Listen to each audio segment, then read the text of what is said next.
Si Dionysos était une femme, vous écoutez un nouvel opus du premier podcast dédié aux femmes leaders dans l'univers du vin. Je m'appelle Aurélie Charon-Giguet, je vis dans cet univers depuis plus de 20 ans et je mets ma créativité féminine et relationnelle au service du vin. Mon plaisir ? Vous faire partager mes rencontres. La génération avant, mon père est passé en agriculture biologique, faisant de Rivotte la première coopérative d'Europe 100% bio. Voilà. Et la troisième génération, ce que lui a fait dans la moi, 12 ans, et je mettais le feu au péage de l'autoroute, on vidait les camions, quoi. Il me prenait avec. Je vous assure, c'était ça. Je suivais, ce que je faisais, mais je suivais, quoi. Et après, mais c'était la foi de Dieu, quoi. C'est une culture, voilà, c'est ce qu'on appelle le courant libre-penseur des années 70, mondialiste, parce que la mondialisation fait reculer l'obscurantisme, les guerres. Voilà, ma grand-mère est issue du truc, quoi. Et puis moi je l'ai fait dans l'économie. Et j'ai réussi à associer, si vous voulez, les deux choses qui me passionnent, c'est le vin et l'humain. Partout, quoi. Moi, je voyage, mais je suis fasciné par l'humain, quoi. Je suis fasciné par les civilisations, la relation des gens entre la vie et la mort, comment ils règlent les cellules familiales, les relations sociales, les vestiges des trucs. Voilà, je suis fasciné par ça. Et ce métier m'a permis de tout rallier. Claude Vialade est mon invitée pour ce 10e épisode. Négociante, présidente et fondatrice des domaines Auriol, elle est aussi propriétaire du château Ciceron en Corbière. Dans l'éducation, quand vous étiez petite fille, là vous dites à 12 ans, vous alliez sur les péages, participer aux actions poussées de votre père et de cet ensemble ici. Quelles valeurs souhaitait-il vraiment défendre profondément au départ ? La liberté. Ça, c'est un point important. Les Corbières sont une terre d'hommes libres. Et cette liberté, elle est inhérente en chacun. Et j'ai entendu mon père plusieurs fois dire, quand une loi n'est pas bonne, on ne l'applique pas. Voilà. C'est une génération avec André Cazes, qui était son frère, quoi, qui était le président de la Chambre d'agriculture de l'Aude. Ils étaient d'un humanisme et d'une rigueur intellectuelle extrêmement forte. C'était des leaders d'hommes. Sur un coup de fil, ils arrivaient à regrouper 15-20 000 vignerons. Et c'était des gens qui avaient la logique paysanne ancrée dans le corps. C'était le bon sens paysan. Et ils défendaient des valeurs en disant, nous on veut partir de la République française et on a le droit de vivre bien, de vivre de notre travail et de vivre du vin. Donc ils n'ont jamais privilégié des politiques de distillation, ils n'ont jamais privilégié les politiques d'arrachage, ils n'ont jamais privilégié la politique de stockage des vins, mais toujours donné de l'identité, de la valeur ajoutée au vin. Et c'est là, à un moment donné, qu'il y a eu une dichotomie dans les comités d'action viticole avec la plaine qui a continué à travailler vers une économie de subvention et les coteaux qui sont partis vers une économie de qualité. Et donc, on a structuré les appellations Corbière, Minervois, puis après les Corbières-Boutenac, les Minervois-la-Divinière, la mise en bouteille dans la zone de production, et les comités d'action viticole, le mouvement des comités d'action viticole, donc s'est éteint à ce moment-là parce qu'il y a une dichotomie d'intérêts entre deux politiques viticoles, deux viticultures. D'un côté, une viticulture de plaine, notamment Jean Huyette, qui privilégiait toujours les subventions et puis la mutu incorporate en montant dans les systèmes pour avoir des indemnités, des subventions, etc. Et une autre viticulture d'hommes libres qui a voulu vivre donc par la notoriété de ses vins, par la qualité, par la mise en place de courants de vente directe et de valeur ajoutée des produits. Et ça a été ce qui a bercé, la fin de l'enfance et le début de l'adolescence. On était quand même dans les années 70-75. Et en tout cas avant 80. On a eu tous les intellectuels parisiens qui sont arrivés. C'était le grand mouvement migratoire de l'été. Ils descendaient par la vallée du Rhône, ils s'arrêtaient sur le Larzac, ils passaient dans l'Hérault, et puis ils allaient chez Vialade, dans les Corbières, chez Cazes à Carcassonne, et puis hop, ils remontaient à la fin de l'été sur Paris. Mais ça a été là qu'on a connu des gens comme Jean-Pierre Laval, qui est chroniqueur donc Sur FR3, on a connu Michel Lebris, qui vient de décéder. On a connu Chabrol, qui était producteur d'émissions de télé et de films. On a connu Daniel Cohn-Bendit. Oui. Et on a connu tous les Verts allemands. Et c'est sous l'influence amicale des Verts allemands que Jean Vialade, mon père, qui était à ce moment-là président de la cave coopérative de Ribotte et directeur régisseur du château de Pégelat, a fait passer donc Ribotte 100% en bio, faisant de ce village le premier village européen en agriculture D'accord. biologique. Et alors, est-ce que ce courant de pensée, justement, a influencé votre choix d'études? Un peu, alors oui, incontestablement, mais il y a quelque chose qui s'est passé donc avant, qui est au niveau donc de la génération des grands-parents. D'un côté, il y a une grand-mère catalane, républicaine, qui a traversé la frontière sous Franco pour ne pas être tuée, et sa famille donc a tout perdu. Elle s'est retrouvée chez les Pams, comme Bonne. Pams, on se rappellera, donc c'est la famille de sénateurs de Perpignan. Elle a recommencé en bas de l'échelle. Et les Pams venaient passer les vacances dans les Corbières. Vous avez une propriété derrière Ribotte et Pégelat qui s'appelle le château de Donneuve. Donc ma grand-mère les a suivis. Et là, elle a fait la connaissance d'un fondé de pouvoir qui s'appelle Clément Vialade, mon grand-père, qui avait fait donc la première école agricole de France et qui était fondé de pouvoir de ces propriétés qui appartenaient à des mégiciers, qui appartenaient à des banquiers, etc. Et pendant la guerre de 40, donc, il s'est marié avec Léontine Gauze, donc, qui est devenue Léontine Vialade.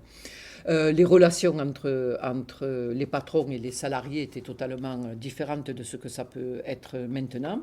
Et le propriétaire de Pégelat, dont la famille André, a dit à mon grand-père, Clément Léontine, il faut que vous sauviez Lucien. C'est Lucien. Lucien, c'était le patron de la résistance des Pyrénées, qui avait été dénoncé à la Gestapo. Et donc, mon grand-père et ma grand-mère ont pris cette personne qui s'appelle Lucien Grolle avec ses lieutenants. Et pendant la guerre de 40, ils l'ont déménagé nuitamment de propriété en propriété, chaque fois que la Gestapo venait pour les récupérer, les envoyer en camp de concentration. Et à la sortie de la guerre, pour les remercier, la résistance a donné à ce couple un cadeau. Ce cadeau s'est représenté dans une somme d'argent de 5 000 francs. Et c'est avec cet argent que ma famille est passée du cap de salarié de l'agriculture au cap de petit vigneron.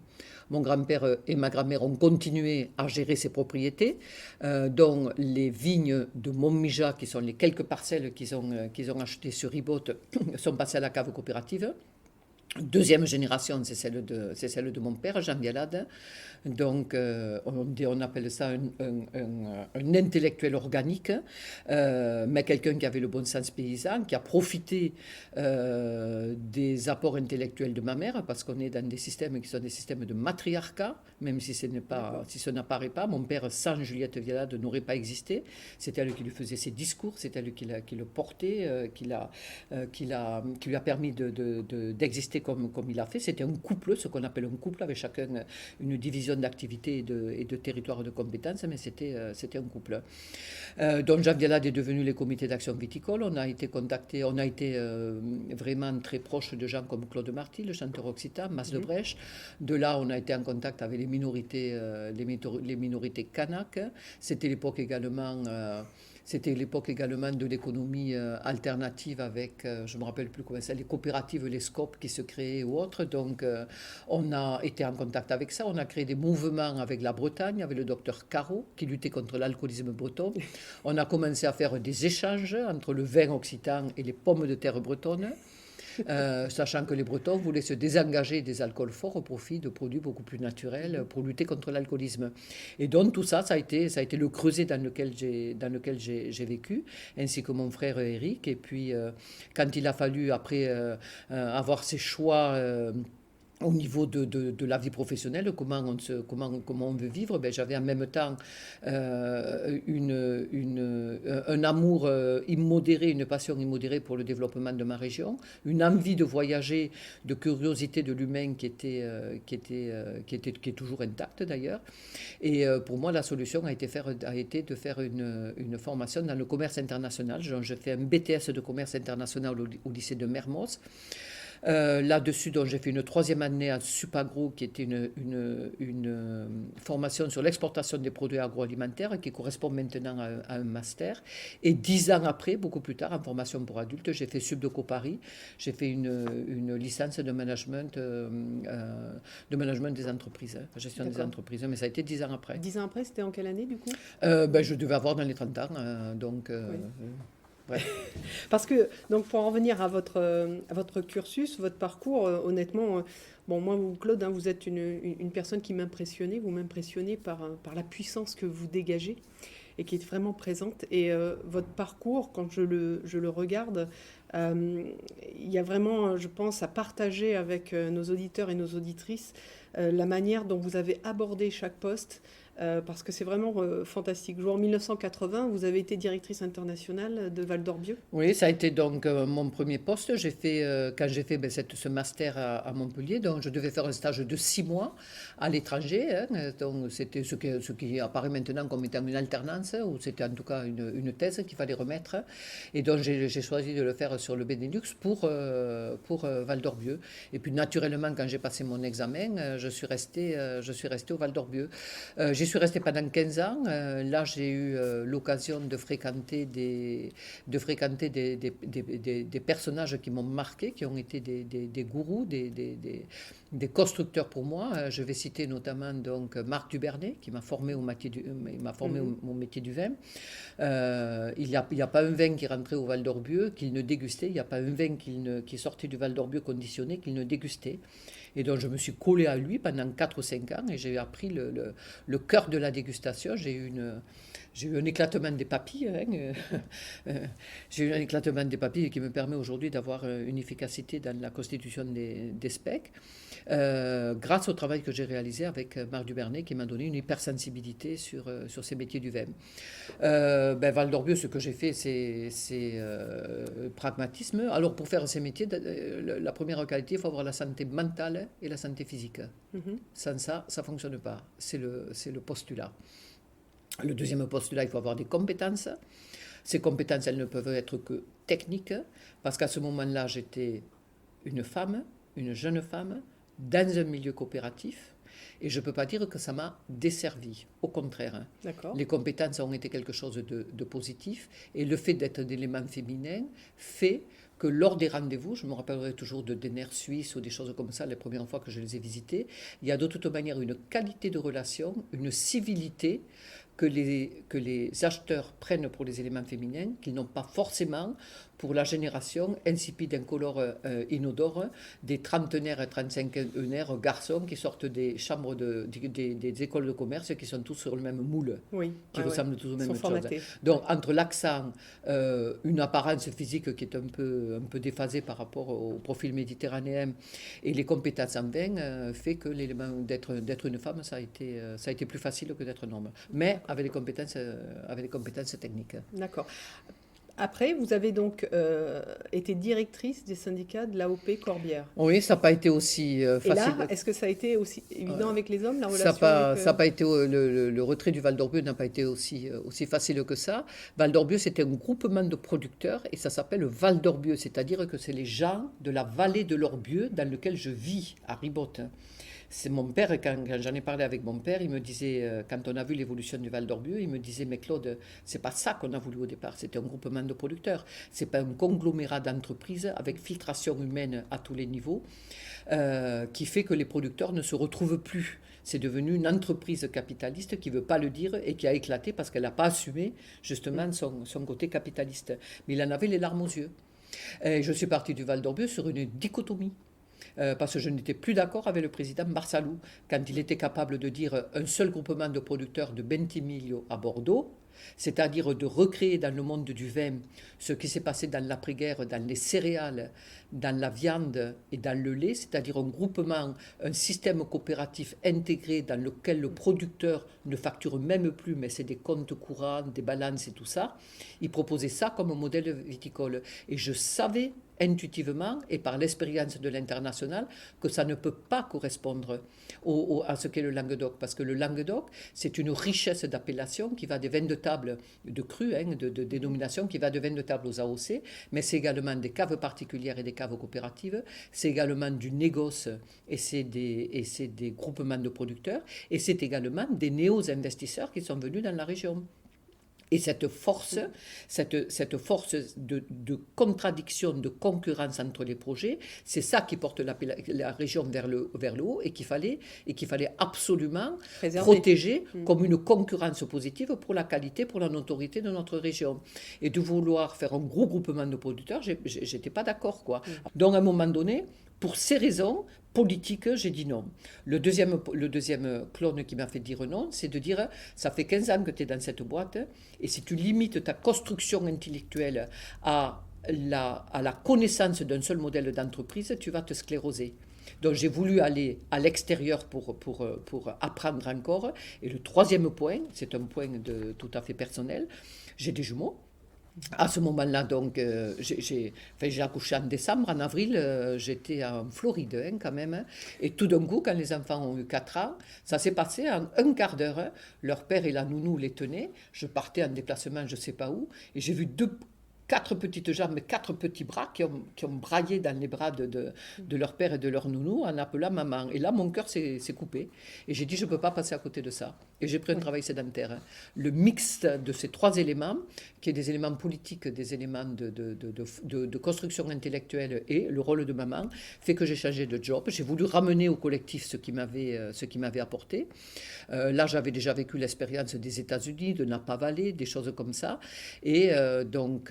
j'ai eu l'opportunité de devenir directrice du syndicat de l'AOC Corbière, que j'ai géré comme une entreprise privée quand je suis arrivée. Quels étaient vos objectifs quand vous avez pris la direction de ce syndicat initialement ? L'objectif, c'était de faire de l'appellation Corbière la première appellation du Languedoc, d'en faire le moteur, mais également de proposer un modèle de développement qui était reproductible sur les autres appellations. Et comment vous avez fait alors concrètement ? Alors, comme une entreprise privée, j'ai fait une analyse économique en disant les cours sont bas. Donc ce qu'il faut, c'est qu'il y a trop de stock. Donc on a fait un premier contrôle qualité et on a supprimé tous les papiers d'AOP qui n'étaient pas conformes au cahier des charges parce qu'il y avait des volatiles, parce que les vins n'étaient pas bons, etc. Donc là, on a déchiré du papier. Et dans ces moments-là, les hommes vous ont suivi, les vignerons ont suivi J'ai fait 115 réunions de terroir par an. 115 réunions de terroir. Et l'autre part, c'était de dire maintenant, il faut développer également la vente directe et la hiérarchisation. Et je me suis raccrochée à une idée, je suis sortie du syndicalisme. Alors, j'ai l'habitude de dire que je suis rentrée dans le syndicalisme avec une fin d'adolescence et j'en suis sortie à complète maturité, sans plus d'illusions sur la nature humaine. Et pour survivre, je me suis raccrochée à une idée qui est de dire, tous ces gens qui sont rentrés en politique, Alban Pau, etc., au départ, ils sont bons. Ils ont du charisme, ils ont des meneurs d'hommes, ils ont de l'énergie, ils ont des idées. Ils arrivent au pouvoir et à un moment donné, c'est plus facile de se battre pour garder le pouvoir que de se battre pour les idées qui les ont amenés au pouvoir. Et là, la nature humaine ne m'intéresse plus. Donc j'ai démissionné du syndicat de Cru Corbière et j'ai monté les domaines Oriol pour ne pas tomber en dépression. D'accord. Tellement ça a été fort. Je vais faire une parenthèse sur ce que vous dites parce que c'est quand même un milieu d'hommes. Toujours pareil, on est quand même là, on parle de pouvoir, ce sont les hommes. Tout à fait. Hein, c'est le pouvoir, la puissance des hommes. Est-ce que si ça avait été des femmes, le raisonnement aurait été différent, d'après vous ? Il y a eu j'étais en confrontation avec quelques éléments féminins qui sont, je me rappelle plus les mêmes. Il y avait Madame de Montredon, je crois, des choses comme ça, des femmes qui avaient du charisme. Je vais répondre indirectement à votre question en disant que c'est pas un problème d'homme ou de femme, c'est un problème de formation et de maîtrise économique. Pour moi, il y a 2 manières de concevoir la vie. Soit on domine le système, on comprend ce qui se passe dans la macroéconomie, dans la lutte politique, dans l'organisation de l'Europe. À ce moment-là, on exportait du mouton vers l'Italie. L'Italie, il y avait des marchés de compensation avec le vin. Bon, tout ça, ça a été démonté. On maîtrise les systèmes, c'est-à-dire la formation, la culture générale sur la macroéconomie, et on est acteur de sa vie, où on ne comprend pas les systèmes et on est un mouton dans le troupeau.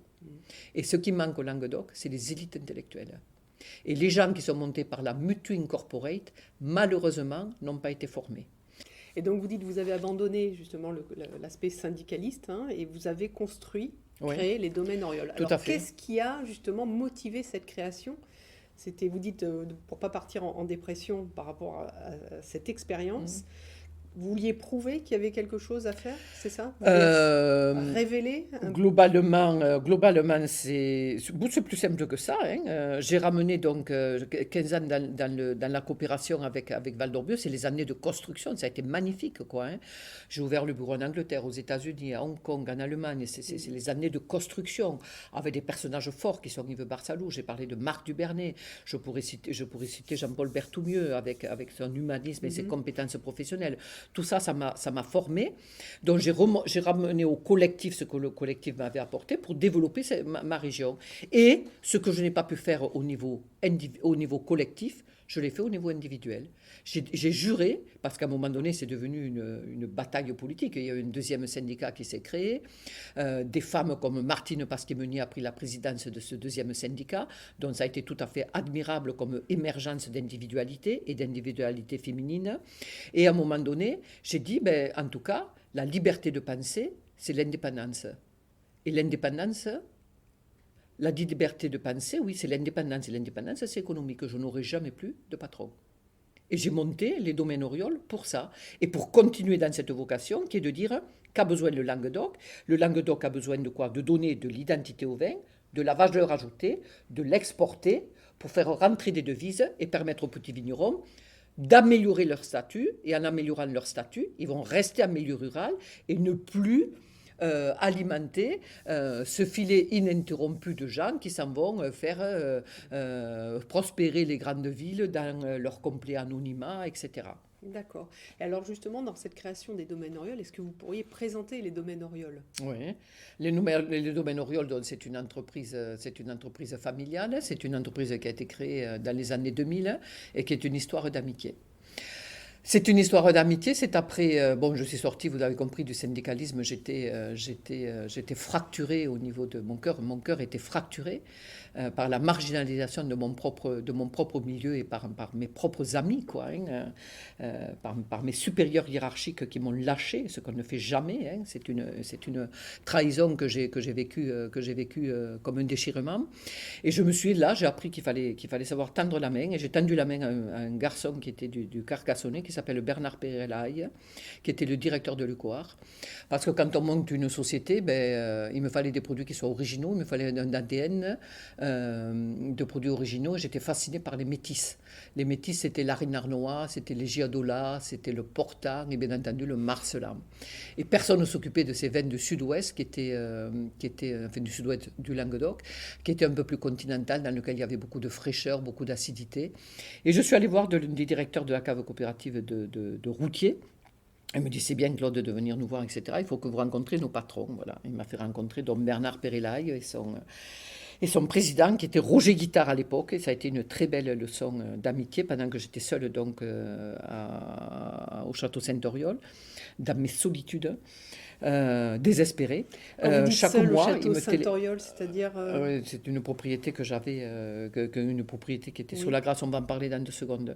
Et Bernard Perelaille, donc, chaque 2 semaines, me téléphonait. Puis là, il est franc-maçon également, mais d'une autre trempe. Et donc, il a pris 34% de la minorité de blocage dans les domaines Auriol. Et tous les contrats d'achat des domaines Auriol transitaient par la financière ECOAR, ce qui fait que les caves coopératives et les caves particulières avec qui je travaillais étaient assurées d'avoir le paiement. Puisque ma boîte, il y a moins de 2 ans, j'avais aucun encours de COFAS, de JPAC, etc. Voilà. Mais j'avais un mandat, c'était du business, j'avais un mandat, c'était de mettre en marché les moyens et les hauts de gamme de l'UCOAR. Et donc là, vous aviez déjà le réseau commercial ? Non, je n'avais pas les réseaux commerciaux puisque j'étais sortie donc, du commerce pendant 5 ans, qui était un travail statique. Et là, il y a quelque chose donc, qui m'a fait extrêmement plaisir, c'est que quand j'ai recontacté tous mes clients, ils m'ont tous suivi. Et c'est là que j'ai dit, c'est là que j'ai pris la conscience, parce qu'il y en a c'est eux qui me l'ont dit, que j'avais toujours laissé des dossiers propres et que j'étais considérée dans ce métier. Et c'est C'est une belle l'espèce, valeur. ouais, c'est quelque chose qui m'a donné une énergie de construire les domaines Oriol. Cette histoire d'amitié avec Bernard Pérélaille et Roger Guittard, et les coopératives de l'Ouest Audois qui m'ont aidé, qui réglaient un petit compte contre Val d'Orbieu et Barsalou, ça c'est clair. Hein. Mais ça a été une très belle histoire d'amitié, et puis ça a permis de développer les domaines Oriol sans endettement. Et avec un chiffre d'affaires donc en développement exponentiel. Donc pour répondre à votre question, oui. Là, c'est l'aspect négoce. C'est l'aspect On est négoce, d'accord. voilà. Voilà. Alors les Pour domaines préciser. Oriol, donc aujourd'hui en matière de négoce, les domaines Oriol, c'est une maison familiale dont je suis actionnaire. Hein. C'est une maison familiale qui est située à Lézignan-Corbière, qui représente à peu près 10 millions de bouteilles de vin exportées, plus la France.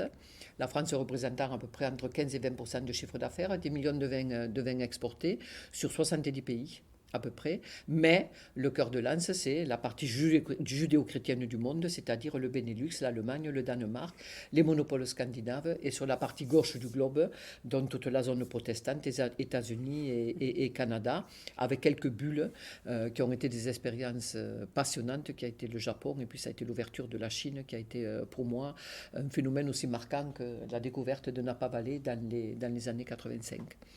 Les domaines Oriol, c'est actuellement un peu plus de 70 protocoles de vinification, c'est-à-dire des gens qui nous font confiance, des caves coopératives et des caves particulières qui nous font confiance, dans lesquelles on va vinifier. On donne de la valeur ajoutée et puis on assemble les produits. La réalité des domaines Oriol, donc, c'est basé sur les spectres des vins, c'est-à-dire qu'un spectre est composé de 3 paramètres, un spectre sensoriel, comme l'a défini Bureau Veritas, hein, c'est l'acidité, la sucrosité, les arômes, etc. Un spectre chimique, qui est l'analyse du vin avec un plus et un moins, et un spectre technique, qui est un merlot qui vient de Marseillan ou de Cers, assemblé avec un merlot qui vient du Minervois, etc. De tel type de vinification. Les spectres sont bougés et notre cœur de métier, c'est d'être capable de reproduire le même profil de vin de millésime à millésime en quantité croissante sans aucune modification du spec. Et les gens viennent chez nous pour ce profil méditerranéen. Le vin est avant tout donc un produit alimentaire, d'accompagnement de repas ou de consommation au repas, mais le vin doit se boire, il doit plaire à l'âme et il doit faire du bien au corps. Et c'est un point qui est extrêmement important. On doit avoir du plaisir et du plaisir longue durée.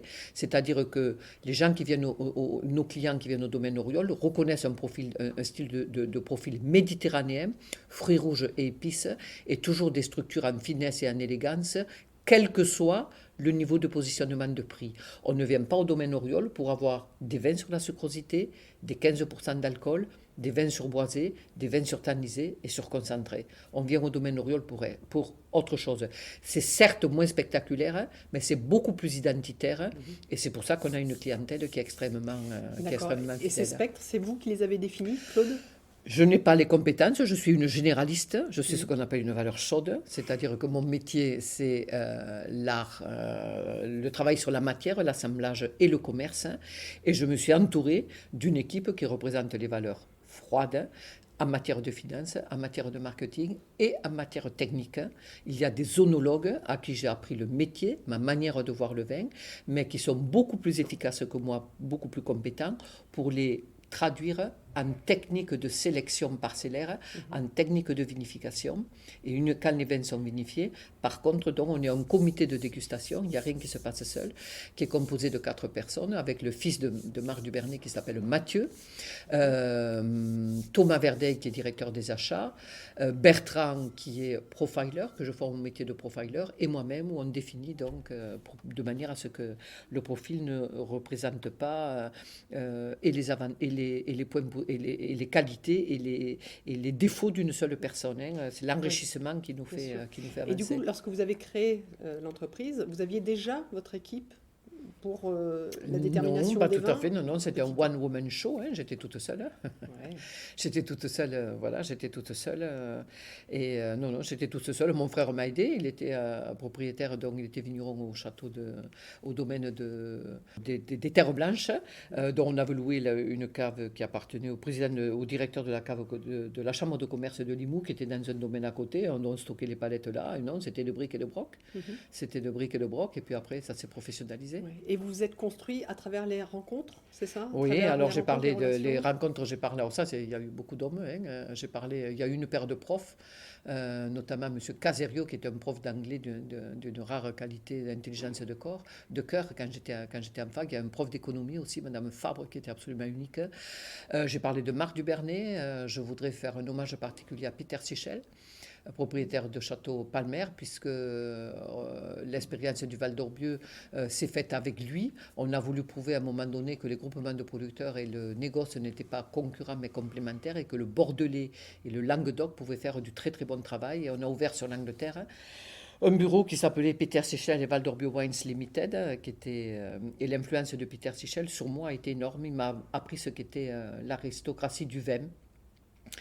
Le vin toujours devant et les hommes derrière, ce que de temps en temps on oublie encore dans cette région. Là, j'aurais beaucoup d'anecdotes. Ensuite, ça a continué, toujours des hommes. Il y a eu l'équipe du Val d'Orbieu, j'en ai parlé, avec un regard tout à fait objectif sur l'approche politique, mais les hommes étaient quand même charismatiques. Il y a eu des gens comme Boucabeille, qui était le directeur du bureau de Val d'Orbieu Vigneron Catalan sur Darc, sur la Belgique. Il y a eu des hommes de marketing comme Jacques Héon, qui est toujours mon ami, qui est le fondateur, qui est mon ami, et il le restera encore pendant 80 ans, c'est clair. Qui est le fondateur de la chaîne de détaillants Jacques Wine Depot sur l'Allemagne. Et c'est tous ces gens qui m'ont fait le plaisir, l'avantage et l'honneur de m'aimer pour ce que je suis, d'espérer sur ce que je pouvais être, et qui m'ont fait part de leur expérience, et qui ont répondu chaque fois à mes questionnements philosophiques et existentiels avec une justesse et une transparence qui fait qu'aujourd'hui ils sont dans mon cœur. Je comprends, c'est beau. Donc c'est vrai qu'aujourd'hui, pour construire une entreprise, être entouré, c'est très important. Le facteur S'entourer des bonnes humain, personnes. le facteur humain est important. Aujourd'hui, donc, les domaines Oriol sont en phase de transmission. J'ai des jumeaux, ces petits jumeaux qui fait que je me suis sédentarisée il y a une trentaine d'années. Aujourd'hui, ils ont 34 ans. J'ai le privilège d'avoir un fils qui est établi, qui a fondé des familles en Belgique. Et le deuxième, donc, est venu au domaine Oriol sur ma demande. Donc, il y en a un qui s'appelle Hugo pour les racines occitanes, UGO, et l'autre s'appelle Jordi pour les racines catalanes. Jordi, donc, a passé 3 ans comment on appelle ça, d'intégration dans l'entreprise. Il est passé dans tous les départements. Il y a un peu plus d'un an, il est devenu directeur opérationnel, et puis maintenant, donc, il suit une formation avec un Master of Wine sur la connaissance des vins du monde, pour reprendre la direction de l'entreprise. J'ai appris que la transmission était la transformation.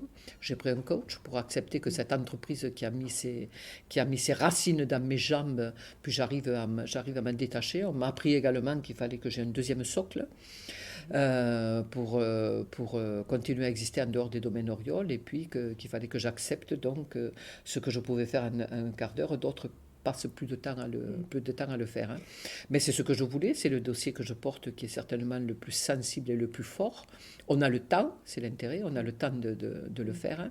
Et pour l'instant, donc, c'est Jordi qui embauche. Il est bien mieux dans le management que moi. Pour moi, c'est le travail sur la matière et le commerce. Dans votre parcours, quelles qualités font qu'un homme aurait moins bien fait que vous? Et pourquoi? Quelle qualité, c'est d'être une femme. C'est la plus grande force de l'humanité, c'est d'être femme, c'est pas d'être homme. Les femmes gèrent les ruptures avec beaucoup plus d'intelligence que les hommes. Les femmes gèrent la coordination avec plus d'intelligence que les hommes. Elles portent la vie. elles transmettent la vie et elles consomment et elles achètent plus de 50% des vins. Donc une entreprise ou une région qui ne met pas des femmes à la tête se supprime, s'ampute de 50% de sa force intellectuelle, physique, morale, de fonctionnement et de courtoisie. Quelle qualité une femme de nos jours, et au vu des circonstances, il faut en tenir compte, quelle qualité une femme doit-elle développer pour dépasser les obstacles ? Incontestablement, accepter son statut de femme, de féminité, avec les valeurs qui sont propres, et rajouter les compétences professionnelles. Les compétences professionnelles, quel que soit le secteur, ça peut être administratif, ça peut être informatique, ça peut être technique, viticole, etc. C'est les compétences. Une vision internationale, ça me paraît important. Et puis après, la qualité du discours. Et l'élément fédérateur à tout, c'est qu'il faut la santé mentale et la santé physique. Le bon sens paysan. C'est quoi pour vous la santé mentale ? La santé mentale, c'est de ne pas succomber au mode. De tenir la route, d'être compatible avec ses valeurs, et c'est de mettre en place à son premier cercle les idées. Tout le monde a des idées, tout le monde veut créer des projets, tout le monde veut être riche, mais la différence entre les projets qui marchent et les projets qui ne marchent pas, c'est la réalisation des détails. Et ces détails, on les porte dans notre premier cercle. Il faut faire ce qu'on dit et il faut penser comme on veut être. D'accord. L'intégrité. Oui. Et reconnaître ses fautes. L'intégrité, la reconnaissance d'une erreur fait partie de l'intégrité d'un personnage. Pensez-vous qu'en 2020, réaliser ce que vous avez parcouru en 20 ans est encore possible ? Peut-être pas dans le même métier. On est dans le secteur A, dans le secteur de l'agriculture, mais dans d'autres secteurs, oui. Je pense que dans d'autres secteurs, actuellement, j'aurai entre 20 et 25 ans. Automatiquement, je maîtriserai donc l'informatique, la digitalisation et autres. Je créerai une société pour aider les entreprises à se digitaliser. Et je ferai fortune. Ce que je n'ai pas fait avec le vin, parce que les marges sont plus faibles. Quel conseil donneriez-vous aux jeunes en herbe qui aimeraient s'engager vers l'entrepreneuriat ? De le faire. Avant de le faire, c'est de voyager, d'aller se confronter à d'autres systèmes de pensée, d'autres cultures, d'autres systèmes managériels, d'autres fonctionnements démocratiques de pays, etc. Donc de voyager. Et après, c'est de s'intéresser à la macroéconomie. C'est ce que je leur dis actuellement, puisque hier, je donnais un cours à Supagro. Je commence comme ça en disant vous devez être acteur de votre vie. Et pour être acteur de votre vie, il faut que vous dominiez les systèmes. Sinon, vous serez mouton. Vous ne comprendrez pas comment ça se passe et vous serez mouton. Si on veut être patron de boîte, il faut dominer le système et savoir se positionner son entreprise dans l'interactivité, c'est-à-dire dans la concurrence des autres entreprises et dans un moule qui est l'économie libérale. Et comprendre comment il marche. En ayant un coup d'avance. Si possible. Un coup de retard, ça ne marche jamais maintenant. Voilà. Qu'est-ce qui vous a marqué le plus ces dernières 20 années en tant que femme dans l'univers du vin ? En tant que femme du vin, certainement ça va être l'émergence de Parker. Comment on peut être aussi moutonnier pour se laisser aller à faire des crus de garage pour plaire à des consommateurs américains et à perdre son identité. Alors Parker, oui, ça a été le pape. Même Parker aujourd'hui s'est acheté par des capitaux de Hong Kong. Donc maintenant il commence à citer comme grand cru les investissements chinois en France. Et d'ici 5 ans, ils vont citer comme grand cru les vins chinois. Et ce qui m'a marqué également, c'est comment nous, on a laissé partir la partie noble du vin. Attention, on a inventé le métier de sommelier, le métier d'onologue, mais le métier le plus transversal en matière de vin, c'est quand même les Anglais qui l'ont créé avec les Masters of Wine. Et là, j'ai été confrontée à des femmes qui sont absolument des profils britanniques, des Masters of Wine, qui ont une culture en matière de vin. Moi, je leur arrive au genou, quoi. C'est remarquable. Donc, l'influence anglo-saxonne, puisque les Masters of Wine, c'est anglais, et ils ne produisent pas de vin, et que le système ait créé quelque chose qui s'appelle Parker, au point que des armées de producteurs aient abandonné la typicité des terroirs, leur culture propre, pour faire des crus de garage répondant au cahier des charges de Parker, pour avoir une facilité commerciale dessus. Mais qui peut avoir un avantage parfois quand justement il y a du vin dans les cuves et que les vendanges arrivent. Ah oui, mais le vin dans les cuves, ça ne fait pas du parker, je vous le jure. Ça, je suis d'accord avec vous. J'aime à dire que les vins de femmes marquent notre époque. Avec votre expérience, qu'ont-elles apporté dans ce bel univers? Il y a une dimension artistique, de douceur, de délicatesse qui est extrêmement importante. Je ne veux pas dire que nos collègues hommes en sont privés, mais en tout cas, ils ont des qualités qui sont ailleurs que là. Mhm. Alors, petite note frivole, quel mot du monde du vin, pour vous, peut définir un homme, puis une femme? Le mot du vin qui peut définir un homme idéal. L'homme idéal, à voir, d'accord.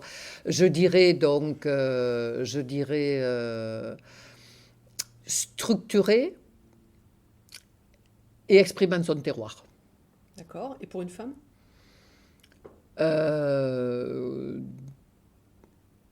Délicat et goûteux. C'est marrant parce qu'on reste toujours, quand je pose ces questions, on reste vraiment très souvent, peut-être pas toujours, mais on reste dans la dégustation. Oui, délicat et goûteux. Délicat et goûteux. D'accord. Alors, en cépage, ce serait pour un homme idéal, ce serait le Marcelin, qui a la finesse du grenache et la structure des tanins.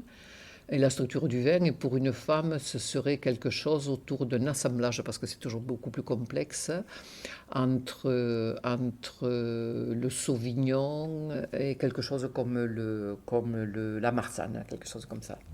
Intéressant. Voilà. Vous en avez un assemblage dans votre gamme, Sauvignon Marsanne? On a des terrets de Sauvignon, on a des Marsanne Roussagne, Sauvignon Tempranillo, qui est un cœur de gamme qui a fait notre succès sur la restauration sur le Benelux, qui s'appelle Réserve Saint-Oriol, qui est Marsanne Roussanne, Tempranillo Sauvignon. D'accord. Alors dans cette vie trépidante quand même, Claude, comment faites-vous pour conserver votre énergie? Je me fatigue moi-même. Quelquefois. Il y a un prix à payer. Il y a un prix à payer. Donc j'étais mariée avec le père des jumeaux pendant 20 ans, puis les tempos se sont séparés. Il y a un prix à payer parce que il y a beaucoup d'admiration, certainement, mais il y a également un peu de me considérer comme un alien en tant que femme. Voilà. Donc, voilà, il y a quand même un prix, à payer de ce côté-là. Quelle était la question? La question était comment vous conservez cette énergie? L'énergie, l'énergie, ça vient, c'est dans l'ADN, c'est dans des règles de vie. Je ne prends jamais d'invitation sur le cœur de la semaine. Je ne sors jamais le vendredi, en week-end davantage. C'est le contact avec la nature.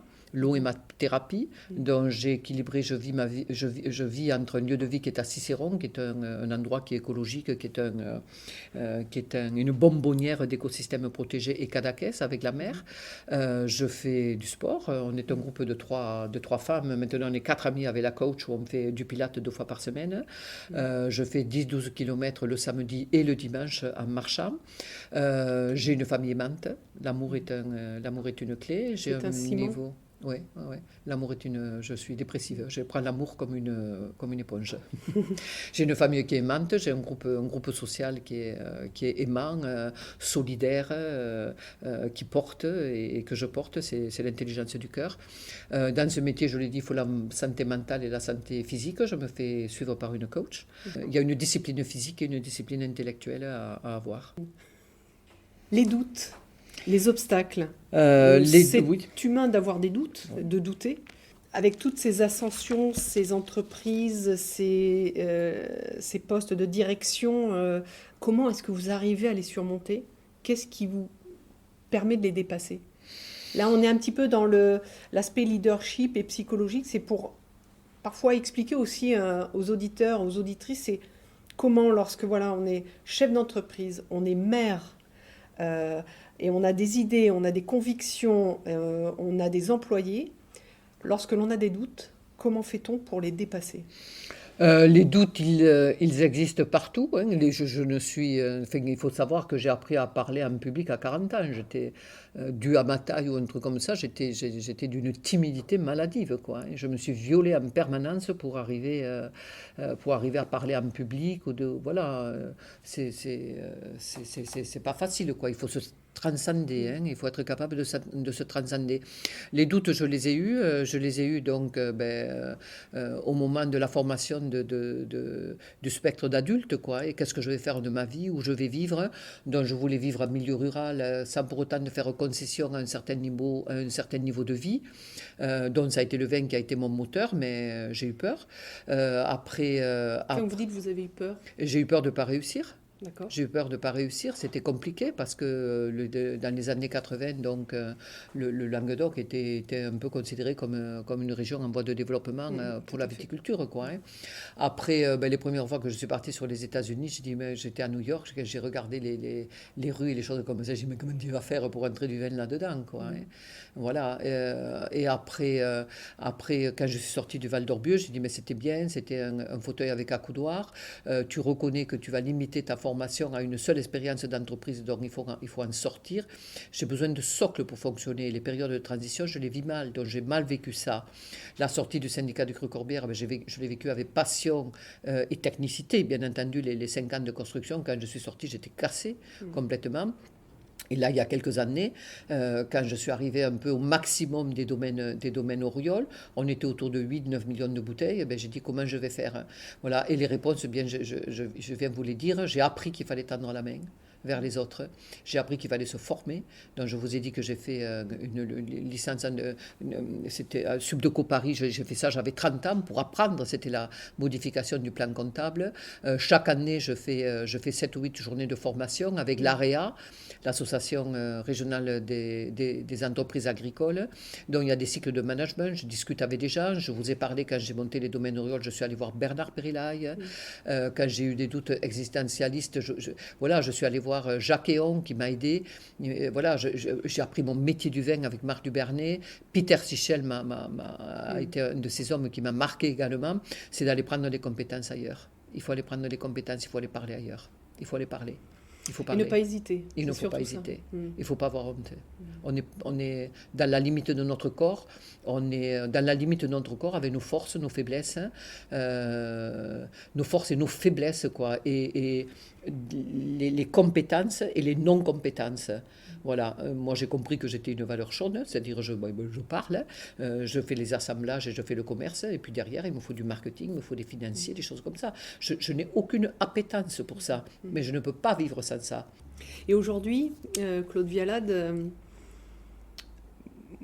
20 ans après, votre parcours, votre cursus qui est magnifique, les domaines Auriol, les millions de bouteilles, ce que vous êtes en train de faire, cette transmission légitime mais réfléchie, quand vous regardez derrière, là, au-dessus de votre épaule, vous voyez tout le chemin parcouru, est-ce que pour vous c'est un succès, c'est une réussite? Comment vous voyez les choses? Non, c'est pas un succès, c'est pas une réussite. Ce que je vois, c'est les défauts. Alors, je vais quand même. Alors oui, la République a reconnu au fin fond d'une province un profil qui a travaillé à porter le drapeau de la France dans le monde entier, qui a créé de l'emploi, qui a créé de la richesse. Donc, j'ai eu le privilège de recevoir la Légion d'honneur du sous-préfet, aujourd'hui avocat Gérard Dubois. Donc, tout ça, ça me fait plaisir. Je suis au comité technique de la Banque de France, je suis au conseil d'administration de l'AREA. Quand je fais des formations comme prof de formation à Supagro Montpellier, je n'ai de cesse que de voir les jeunes debout en train de m'applaudir, sinon je ne suis pas contente. Donc j'aime transmettre ces choses comme ça, mais globalement, je vois plutôt les imperfections. À combler. Et c'est à ce titre-là que tout à l'heure, je vous ai dit, je me fatigue moi-même, quoi. Mais c'est comme ça. Les marques sont reconnues, le nombre des médailles, il y a les indicateurs de qualité qui sont positifs. Mais je ne me satisfais pas de ça. Je ne me satisfais pas de ça. Qu'est-ce qui vous satisferait alors? Vous le savez? Est-ce que c'est la quête de votre vie, en fait? Je pense, oui. L'amour, certainement. l'amour de quelqu'un et l'amour d'autrui, l'amour de ma famille, tout ça, c'est des choses qui sont satisfaisantes. De développer les États généraux occitano-catalans, ça, c'est des choses qui me plairaient. De continuer dans l'innovation, que cette région prenne conscience et se développe intellectuellement pour dépasser ses handicaps, qu'on a cités tout à l'heure. Tout ça, ça me plairait. Mais honnêtement, maintenant, j'estime que j'ai rempli mon mandat en tant que femme. J'ai fait 2 enfants à la République française qui ont bien réussi. Je suis une grand-mère épanouie. En tant qu'être social, ce que j'ai fait dans l'associatif, ce que je donne pour autrui dans la formation des jeunes, etc. En tant que manager, en tant qu'être économique, avec tous les impôts qu'on paie, ça y est, c'est fait, c'est bon, là, j'ai donné. Et honnêtement, j'accompagne maintenant l'entreprise en gardant uniquement le cœur de l'entreprise, qui est le marketing stratégique, c'est-à-dire le profil des vins et les comptes de direction que je suis. Je représente l'entreprise. Mais honnêtement, les belles années qui viennent sont pour moi. Elles ne sont pas pour la France, elles ne sont pas pour ma région, elles ne sont pas pour l'entreprise, elles sont réellement pour mon développement, pour moi. Ça, c'est juste et beau, finalement, de reconnaître que maintenant, c'est pour vous que vous devez vivre. C'est pour moi. Donc j'accompagne et je continuerai, je n'ai aucun souci avec ça, mais par contre, ça ne sera plus la priorité philosophique religieuse comme Jeanne d'Arc. Voilà. Donc maintenant, c'est moi. Est-ce que vous pensez que c'est la sagesse de l'âge, c'est l'expérience qui vous amène à justement cette réflexion et cette envie ou... Pas forcément, c'est continuer à se développer et à se développer intérieurement, émotionnellement, au niveau des sentiments, de la dimension, et puis après c'est de faire autre chose. Je vous ai parlé de l'importance de la mer, donc le bateau pour moi est quelque chose d'important, d'être sur l'eau, dans l'eau, sous l'eau, c'est ma thérapie, quoi. Et je partage. Voilà, tout ça c'est bien. Et puis après il y a des choses qui m'intéressent. J'aime l'art. Si j'ai pas fait le métier d'avocat, c'est parce que j'étais feignante comme une couleuvre ou pas suffisamment bosseuse. Donc je me vois très bien intégrer un cours de théâtre, faire des choses comme ça, et puis continuer à écrire. Merveilleux, merveilleux. Auriez-vous un secret de femme leader à nous partager ? Un secret de femme leader. Oui, Claude. On est les plus belles. Merci. Dans la tête, dans le corps, dans le cœur. Sans complexe. Peut-on dire que vous êtes une femme puissante ? Par l'énergie, oui. Pour faire ce que j'ai développé, pour être capable d'encaisser les décalages horaires, l'énergie du travail, pour être capable d'accoucher en décembre, de partir en avril en Floride, de faire tous mes contrats de fin d'année. Oui, il y a une forme d'énergie et de puissance. Puissance en matière politique, non, j'en veux pas. Je l'ai expliqué tout à l'heure. Je suis allée vers la politique, non, c'est fini. Alors on va finir par des notes légères, si vous le permettez. Peut-être que je peux conclure sur quelque chose de léger, puisque j'ai présenté mon entrée à une école de théâtre, de diction. Malheureusement, c'était juste avant la pandémie, donc les cours ont été annulés. Mais on m'a demandé de travailler sur l'époque romantique et de dire un poème, d'écrire un poème là-dessus. Donc c'est celui que je vais vous le dire, en précisant quand même un certain nombre de choses.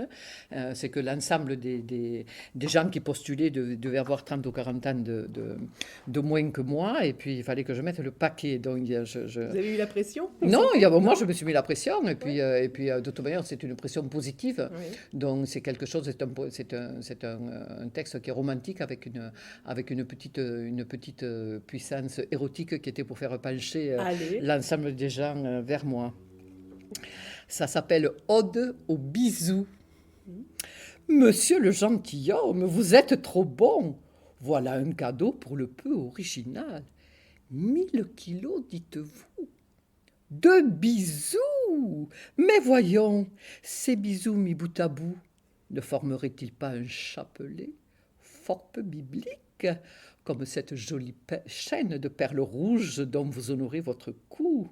Ou alors, c'est un chemin de bisous posés un à un, comme des petits cailloux montrant une hypothétique direction sur la carte du tendre où l'imagination se perdrait. Il y en a tellement de ces petits bijoux légers que sur ma peau, serrés contre les uns contre les autres, ils formeraient une caresse. Ah! J'ai choisi l'endroit où les poser, monsieur le gentilhomme.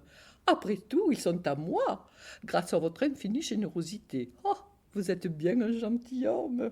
Oh, mais voici qu'ils s'éparpillent. Ils vous abandonnent vos bisous, monsieur le gentilhomme, pour rester avec moi et égayer ma couette en cette matinée qui, croyez-le, en sera charmée. Magnifique Voilà. poème, félicitations Claude. Merci. Et bien sur ces belles notes, je vous remercie pour cette conversation Claude. Ce fut un grand moment pour moi. Merci. Et juste rapidement pour remettre quelques informations concernant les domaines Auriol, je mettrai donc toutes les informations pour le site internet, éventuellement Facebook, le Château Instagram Cicéron, oui, et le Château Cicéron, je les mettrai dans les commentaires. Parfait. Merci à vous. Félicitations pour votre projet, félicitations pour fédérer toutes ces âmes féminines et les porter haut. Merci Claude.